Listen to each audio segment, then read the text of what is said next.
Hey everyone, it's July 31st, and that means that if today's your birthday, you share with German serial killer Fritz Honka, who murdered at least 4 women in the 1970s, and that is him right down there. Honka was one of 10 children in his family, being born in Leipzig in 1935.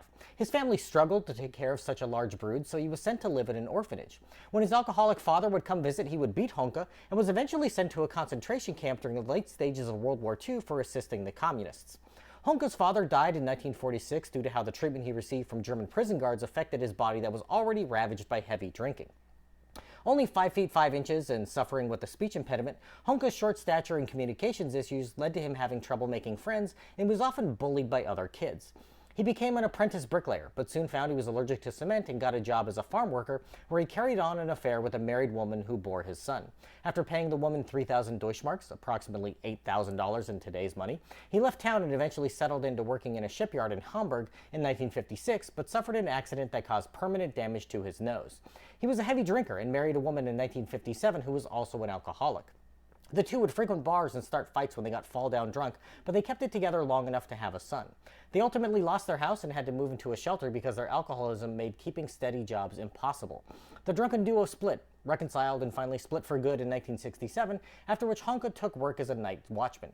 He earned enough to afford a small apartment near Hamburg's red light district, covering his walls in pornographic pictures and owned and used rubber sex dolls. Honka began to utilize the prostitutes that were prevalent in his neighborhood, but he had a deep-seated fear of being injured by their teeth, so he preferred the company of older, toothless women who were shorter than him. In December of 1970, he brought one such woman home, and he claimed that she refused to have sex with him, so he strangled her and cut up her body that he wrapped up and hid around the neighborhood. Though the local police found these parts, they had no leads, and Honka killed again in 1974 when a sex worker wasn't passionate enough for him, and this time dismembered the corpse and stashed the parts in his closet and attic. Over the next 5 months, he killed twice more, also keeping the pieces of their bodies in the attic of his apartment. When neighbors complained about the smell, he purchased pine-scented wood blocks to try to cover up the stench. Honka attempted a sexual assault in early 1975, but his victim escaped, and he was arrested and paid a fine of 4,500 Deutschmarks, which is roughly $10,000 today.